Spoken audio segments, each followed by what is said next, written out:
You sit down to work on something important. Maybe it's a project, maybe it's studying, maybe it's just reading an article you saved weeks ago.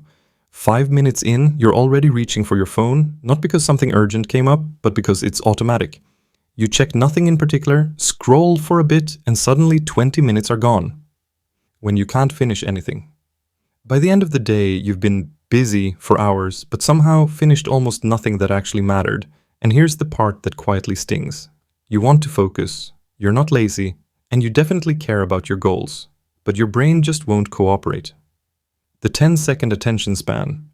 Hey, remember when you could sit through a full movie without checking your phone? When reading a book for an hour was normal? When a conversation didn't feel like some kind of endurance test? Now everything feels scattered. You watch videos at 2x speed. You skim instead of read. Even TV shows feel too slow, so you're scrolling while watching. Multitasking your downtime. Your brain is always looking for the next tiny hit. The notification, the swipe, the burst of something new. It's not that you can't focus.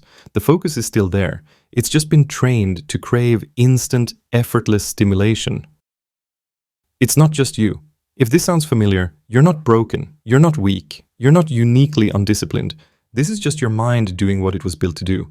Seek rewards and avoid boredom. It's just happening in the wrong place, at the wrong time, in a world designed to hijack that instinct. Dr. Anna Lemke, a psychiatrist at Stanford, describes modern life as living in dopamine abundance. We're surrounded by things built to give us fast, easy hits of stimulation, and our brains simply weren't designed for this environment. Your scattered mind isn't a character flaw, it's a completely normal response to an abnormal world. But the good news is, once you understand what's happening, you can absolutely change it. Dopamine isn't about pleasure. Most people think dopamine is the pleasure chemical, like it's the thing that gets released when something feels good, but that's not actually how it works. Dopamine is really about anticipation and motivation. It's the spark that fires when your brain thinks a reward might be coming. It's the feeling of wanting, not the feeling of having. Dr. Andrew Huberman, a neuroscientist at Stanford, explains it perfectly. Dopamine is the thing that pushes you to take action. It's the little voice in your brain saying, hey, go check that, it could be good. You see a notification? Dopamine jumps. Not because the notification is life-changing, but because your brain thinks, ooh, maybe something interesting is there. You open TikTok, boom, dopamine again. Not because every video is amazing, but because the next one might be. That's the entire trap. Your brain doesn't get hooked on the reward. It gets hooked on the possibility of reward. Your brain's reward system got hijacked. Here's where things start to get messy. Your dopamine system evolved to help you survive. It used to reward you for things like finding food, solving problems, caring for people, building things, stuff that required effort and had real purpose. It worked because rewards were rare. You had to try, fail, try again. Effort came first, reward came later. But now, rewards are basically unlimited and instant. Swipe the new image, scroll the new video, refresh the new post. Your brain gets stimulation on demand with zero effort, and it doesn't know how to handle that. Neuroscientist Dr. Robert Sapolsky found that dopamine spikes the highest when rewards are unpredictable, not guaranteed. Not when you always get what you expect, but when you might get something good. That's why slot machines hook people. That's why social media keeps us checking again and again. That's why you refresh a feed even though you just checked it a minute ago. Your brain stays locked in the chase because it can't predict when the next good thing will pop up. The tolerance problem. Now for the part nobody likes hearing. The more easy stimulation you get, the less sensitive your brain becomes to it. Dr. Anna Lemke calls this a dopamine deficit state. When you keep flooding your brain with fast, shallow hits, it tries to balance things out by reducing your dopamine receptors. Basically, your brain goes, okay, this is too much, and starts turning the volume down. So now, you need more stimulation just to feel normal. Things that used to be interesting feel slow. Things that used to be exciting barely move the needle. Your baseline shifted. Reading a book feels like a chore. A real conversation feels meh. Working on something long-term feels impossible because there's no instant payoff. But this doesn't mean you're broken. You didn't fail. This is just tolerance. The same thing that happens with anything you do too much. And the good part? Like any tolerance, it can be reset. The infinite scroll changed everything. Think back about 10 years. You'd open Facebook or Instagram, scroll a bit, hit the bottom, and that was it. You'd literally reach the end. No more posts, you'd close the app and move on with your day. Then came the infinite scroll. No end, no bottom, no chance for your brain to say, all right, we're done here. Just endless content, perfectly timed so there's always one more thing to look at. And hey, this wasn't some happy accident. Tech companies hire neuroscientists, behavioral psychologists, the whole squad to make their apps as sticky as possible. Their goal is simple: keep you on the platform for as long as they can. And it works. The average person now spends over 4 hours a day on their phone. That's basically a part-time job. A quarter of your waking life gone into a screen. Why apps feel better than real life? Real life takes effort. Conversations need attention. Work needs focus. Hobbies take time before they feel rewarding. But apps? They skip all of that. They're frictionless. One tap and you're in. Zero effort. Zero delay. Instant reward. B.J. Fogg, a behavior scientist at Stanford, came up with a formula. Behavior equals motivation plus ability plus prompt. Apps maximize all three. They're ridiculously easy to use, they ping you with notifications, and they're engineered to feel rewarding. Real life can't compete with that kind of optimization. So your brain starts leaning toward the easier path, the one with more dopamine for less effort. And slowly, without noticing, the real world starts feeling too slow. The comparison game never ends. And then we have the comparison problem, the silent killer of self-esteem. Every time you scroll, you see someone doing better looking, more successful, traveling somewhere nicer, working out harder, achieving more, showing off something. Your brain's comparison circuits fire non-stop. And here's the sneaky part. Comparison triggers dopamine too. Not because it feels good, it usually doesn't, but because your brain goes, hold on, do I need to catch up? Am I falling behind? So you keep scrolling, hoping you'll see something that makes you feel okay about yourself. Something that makes you feel normal again. But the relief never comes.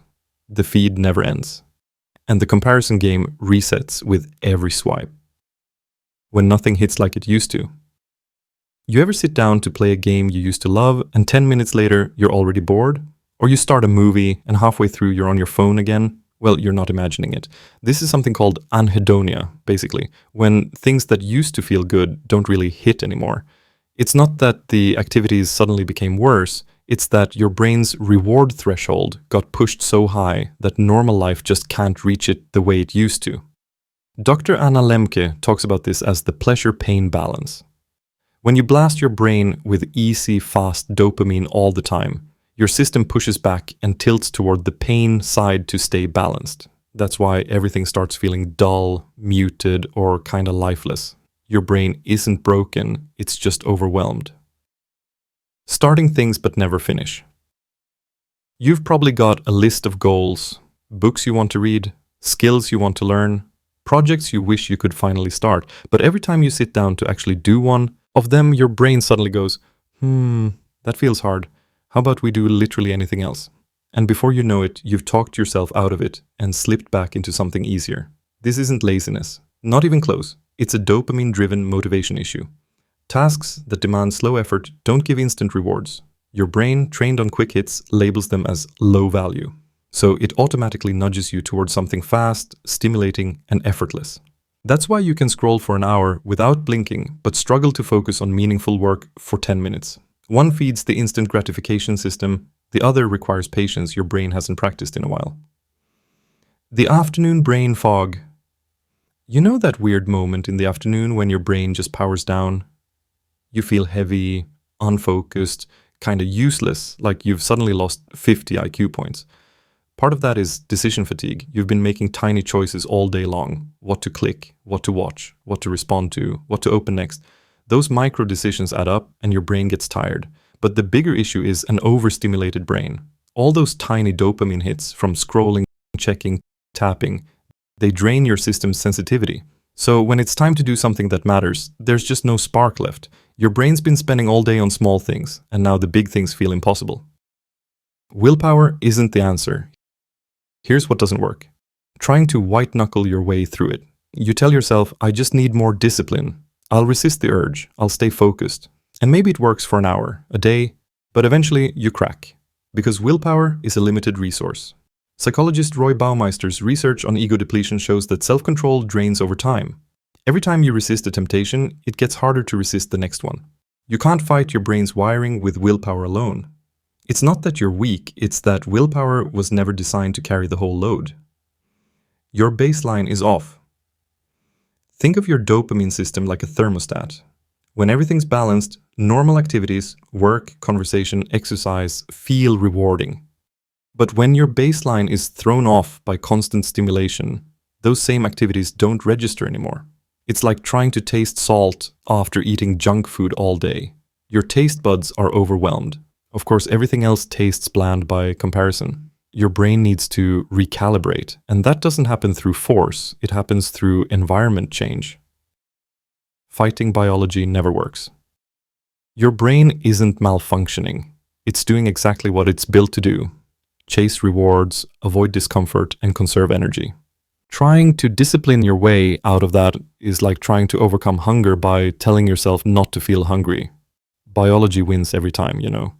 The real move isn't to fight your instincts, it's to adjust your environment so your brain naturally picks the better option without a daily battle. Forget the extreme detox. People love talking about dopamine detoxes like there's some magical reset button. Delete every app, vanish from the internet, sit in a room and stare at a wall. Sure, that might work if you're a monk.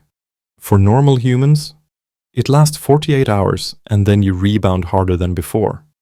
A better approach is slower and way more realistic. Don't go nuclear, just recalibrate. You're not trying to quit dopamine. You're trying to get your brain back to a point where regular life actually feels good again. The gradual downshift. Start simple. Figure out the one thing that overstimulates you the most. Not 5 things, not your whole life, just one. For most guys, it's one of these. Endless scrolling, binge watching, gaming, porn, junk food.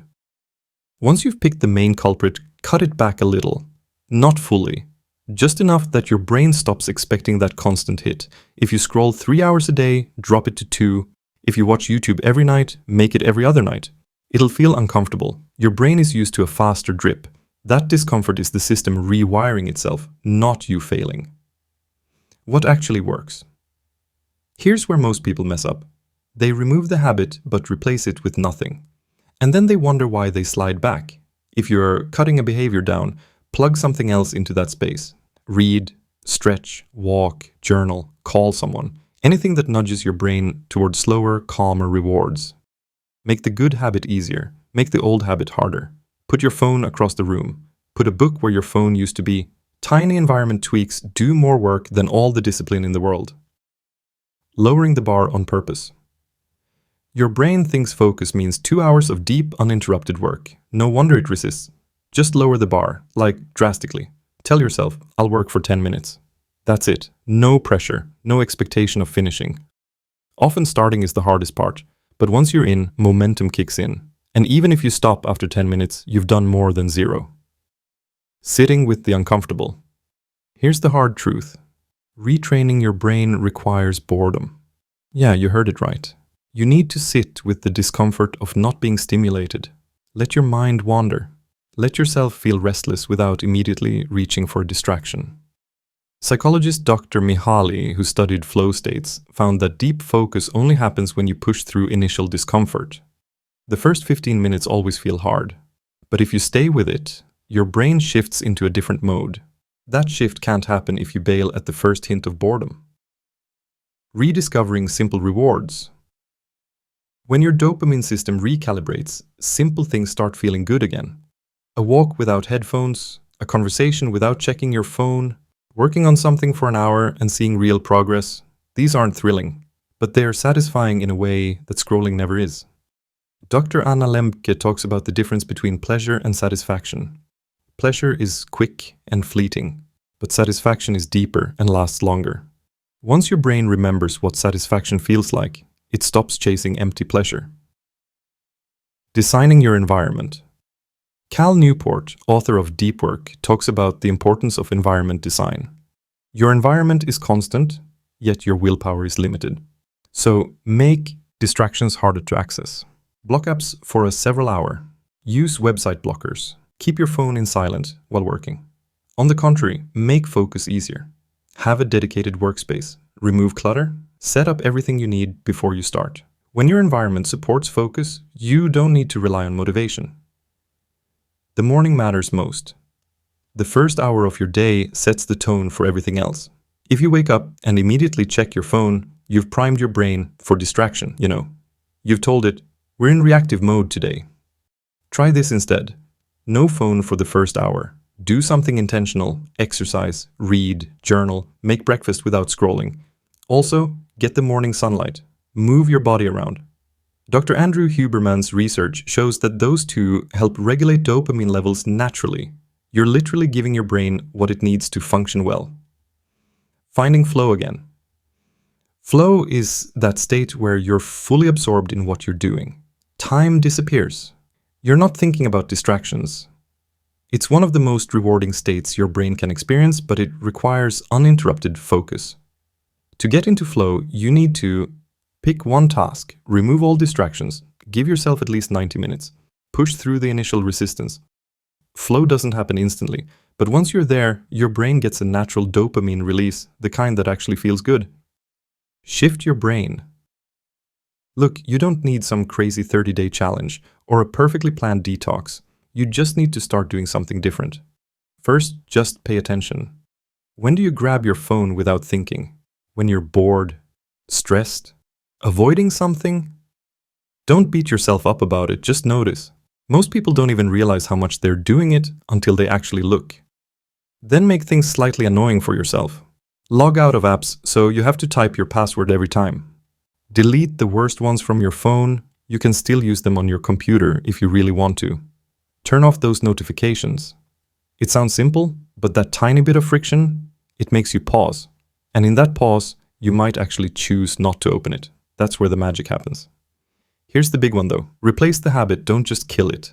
If you're not scrolling in the morning anymore, what are you doing instead? Going for a walk? Actually enjoying your coffee? Reading something? Your brain needs something to fill that space, or you'll just slide right back. Make the good thing easy and the bad thing harder. Charge your phone in another room. Put a book where you can see it. Tiny tweaks like that work way better than trying to muscle through with willpower. You don't have to be perfect. Just be a little better than yesterday. That's literally it. Your brain will adjust, slowly at first, then faster than you'd think.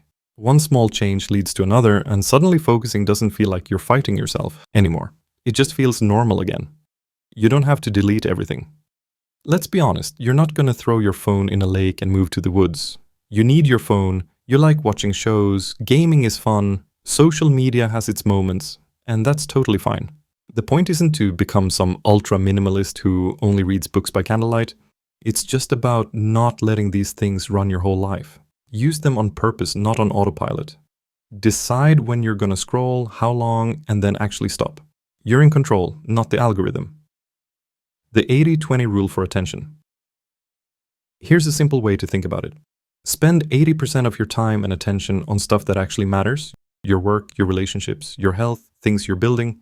The other 20%, go wild. Watch dumb videos, scroll memes, play games, whatever. Zero guilt. When you give yourself permission to enjoy the mindless stuff sometimes, it stops having this weird power over you. It's when you tell yourself you can never have it that it becomes this irresistible thing you can't stop thinking about. Protecting what matters. Your attention is literally the most valuable thing you've got. Whatever you pay attention to, that's what your life becomes. If you're scattered across 10 different apps all day, your life's going to feel scattered. If you're focused on the stuff that matters to you, your life will actually reflect that. This isn't about being some productivity robot. It's about being present for the people and things you actually care about. Being there when your friends are talking. Actually finishing projects you start. Not feeling like your brain is somewhere else all the time. Protecting your attention isn't about restricting yourself, it's about getting your life back. Your brain isn't broken. If you made it this far, you probably saw yourself in a lot of this. Here's what matters. None of this is your fault. You're not lazy, you're not broken. Your brain is just doing what it was designed to do, chasing rewards. It's been trained to chase the easy ones. That's all. But you can always retrain it, It won't happen overnight. It'll feel uncomfortable at first. But it's absolutely possible. It's just waiting for you to take the wheel back.